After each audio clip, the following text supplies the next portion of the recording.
Wrong, Nana. Ugh. The sound of echoed through the halls like it was butchering, slicing a chunk of meat bone after all.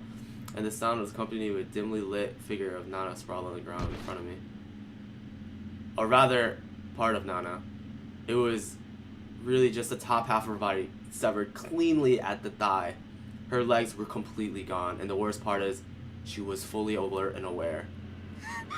My legs! My legs! Nana! You guys want to look at that? The picture. It hurts! My legs! Nana was bending and contorting her back and writhing on the ground as she was struggling to escape the pain and her fear. I wanted to help her, but I had no idea what I could do. Nothing I had ever prepared me for a situation like this. I couldn't stand up. I couldn't even think. The sight of Nana's squirming body, gushing blood every which way, was burning itself into my mind. It was the most frightening thing I've ever seen. It hurts. Ah! I could sense the presence of another person in the shadows just behind Nana's torso. Who was it? The darkness was all-encompassing past a certain point, giving only a vaguest notion of the human silhouette within an inky black void. Who's there? What? The locker room? No. Isn't that? Where is this? What's back there? That door should have been led to the pool locker room, but the lighting, the lack of it, was completely wrong. There was indescribable foul odor wafting out of the within, so powerful and revolting that I felt like I could never leave my senses again, and whatever being was lurking in the shadows of the horrible room was getting closer to me, step by step. So she split up. What an idiot. I still couldn't make out the single feature, but frankly, I didn't want to. His existence alone was threatening enough. Whoever it was, I could sense his shadow postering itself over Nana's head as preparing to swallow it whole. Like a crocodile, in fact, the shadow was beginning to resemble a crocodile more and more. Was this even a person? Oh shit. Whoa, please stop. The figure was fully visible, and it was indeed a person. I think he grabbed Nana by the head and then turned and began dragging her body into the horrid room. She was clearly nearing death, as it took everything she had to scream in protest. Her voice was getting weaker and withering less pronounced. I could even imagine how painful it was to be the one severed body slowly dragged across the floor, exposed side down. It was bad enough just having my head being in that massive, filthy grip. No, grip isn't that right word. It was more like a bite. Oh god, no, please save me, Mayu. No. Please stop, I don't want to die, don't kill me. Their panic tremors through their last moments on Earth. It was the sound no one should ever hear, much less produce. And once you hear it, it's that kind of thing you'll be hearing again for the rest of your life. Nothing can ever wipe it from your memory, it stays with you. So that's the locker room. I sat there dumbfounded. I was so disturbed that I could barely breathe and watched the slow slither of the Nana's body into the disappearance of the unknown. And it was a few seconds for her to vanish into the blackness, with the longest few seconds of my life. And once she was gone, only a wide swath of blood remained, tracing her path down the hall and across the hellish threshold. No, I have to go save her. Ugh. Stop, help me. Mayu. Nana. Gathering all my courage, I ran full speed towards the black void, but found no room to enter. Beyond the door was nothing more than a solid wall. No, where's she's taking Mayu? It was just as Shinozaki said before. Right before my eyes, a human being was pulled into this space that simply no longer existed, pulled out of reality, and yet I could still hear her. No, I couldn't even describe how frightened I was. All I could do was scream and take the running. Anywhere else was preferable. Pant. Where am I going this way? Nana isn't this way. She's behind me. I need to go back. Pant, wheeze, cough. I need to save her. I need to find Nana and get faster, farther and farther away from her. I just can't. It's just not possible.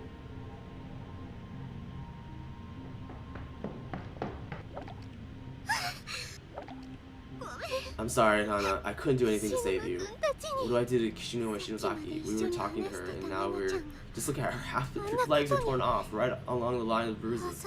Wait. The bruises! Nana was sliced up in exact spots with no markings. And I have those markings on my stomach, but doesn't mean anything, right? It's coincidence. What's wrong with me? Worrying about myself like this. I can't help it. I opened the contact mirror and hesitantly brought down my abdomen, lifting the shirt, loosening my skirt a bit and a better look. Oh god, no. I didn't have to look very hard. The color of the bruised abdomen darkened significantly. It was much more pronounced now, practically pulsating in purplish red. It looked more like some kind of demented crest of the surface from the deep inside my body. No, it's darker, more outlined. It looks bigger too. What is this? What is it here? It's just a bruise, right? Ha ha ha. I'm sure it'll go away over time if I leave it be. It's just, I'm telling myself it would go away on its own. It's nothing. It's starting to believe it. Feeling somewhat plasticated, I lifted the mirror up and prepared to shut it and put it away from the... I saw fear, I saw sadness, I saw doubt, I felt defeat, but also I saw something else. No! At first I doubted my eyes, but they were seeing smudge on the mirror. It was no discolored bruise from the one of my abdomen. There was near as dark, but it was definitely there, and given enough time, it was probably get a lot darker. Why? Why did it get this way? It's probably just dirty. Maybe I just need to wipe it off. I tried spit shining in my finger, but all it did was make it wet. And each time it passed down, it surrounded the skin would turn white, creating darker contrast, making it stand out more. It wasn't going away. It wasn't going away, and if it was just kept darkening, I might wind up like Nana. No. Torn apart at the seams. No! Suzumoto, what's wrong? I thought you heard a scream. No luck in finding Okuhara. I don't like that at all. We'll help you search Suzumoto. No, stay back. I took a step back from them despite myself. What's wrong? Please, just stay back. Nothing's going on, I swear. Did something happen? Your contact? It's nothing. I didn't see anything. It's fine, I'm fine. No, I couldn't let them see me like this. I don't want them to see a hideous bruise. Hey, Suzumoto. Suzumoto.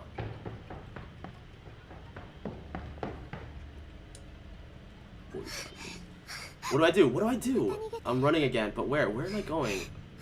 I have to get rid of this. I can't. Yeah, then I'll end up like Nana.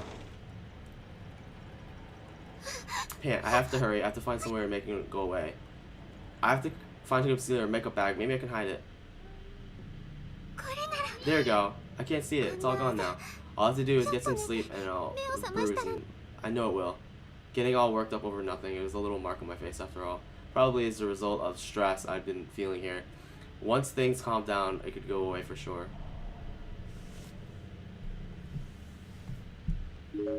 Alright, we gotta exit the nurse's office.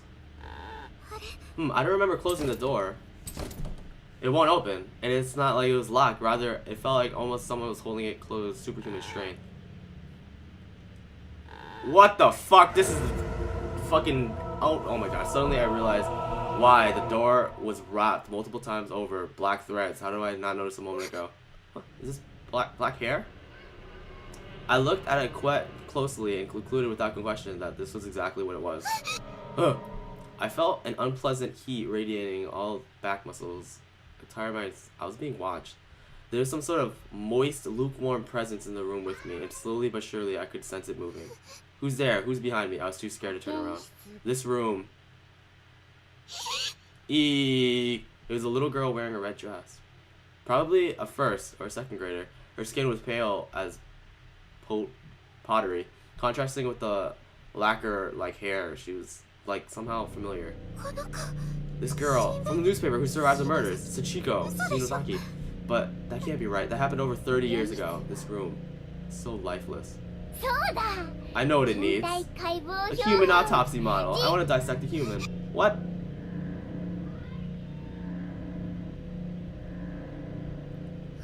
Have you come to play us again? No, please, no.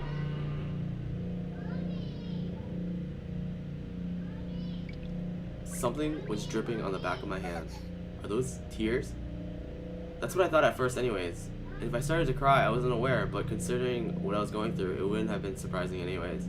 I wonder how much I'd cried since coming sealed up in this godforsaken place. Probably more than I've ever cried before in my entire life. But these weren't tears, were they? It was blood then. Did these children do something to me? Sure enough, I reached up and touched my face, and a finger came in contact with something sticky. Something sticky and red. What did you do to me? We didn't do anything. Sachiko's answer was cold, disinterested, and came accompanied with a crooked, wry smile. She was just a child, yet one glance at her made every hair on my body stand. How about you take a look in a mirror? We'll wait, just a little bit though. Sachiko's face somehow made me feel as though there's two sides to her, one gentle and one not. But regardless of which I was dealing here, I wasn't about to go against her recommendations. I was legitimately curious myself. So I took out my contact mirror and opened it. What?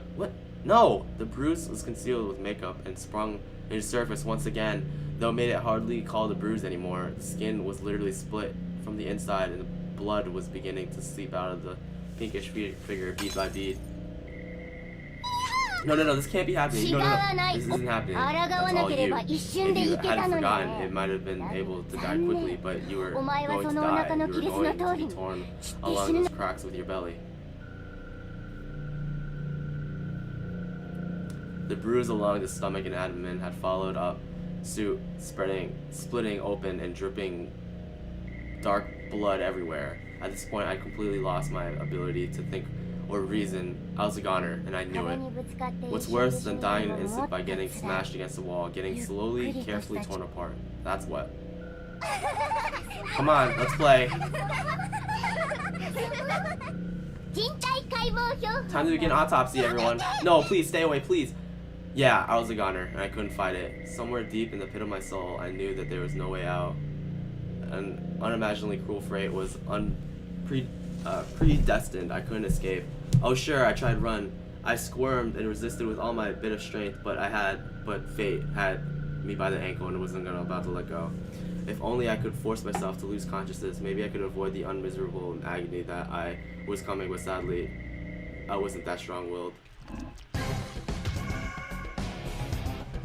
I could feel the hands of all children all over my body, coming virtually every direction, and they were digging.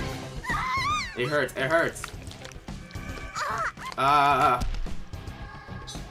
I'm dying, save me! Shig, haha, my dear Shig will be coming to rescue, not a chance, no hope.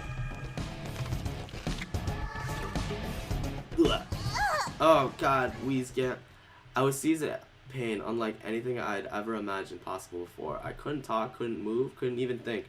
I felt like my head was going to explode under the pressure of millions of nerves, all telling me to brain just how much every part of my body hurt. And it didn't stop. Every moment, it grew worse and worse. Then I began to drift away. Ha ha ha, what an awful stink. Let's decorate the wall, or maybe hallway outside, make a new autopsy model. This school is going to get livelier all the time. Sachiko's voice sounded like it was far into the distance. It was then I realized the agony I'd been feeling had changed. It was no longer pain, but chill. I didn't hurt anymore. It was just cold. So cold that I couldn't even feel my body. So cold. So very cold. Shig, I couldn't even move a finger anymore. But even if I'm dead, even if my body is an unsightly mess, I hope you won't think poorly of me. Because Shig, I do love. My final wish is that Shig be the one to find my body. As long as it's not too revolting to look at anyways. I want him to think I'm pretty. I miss him. Shig, bro.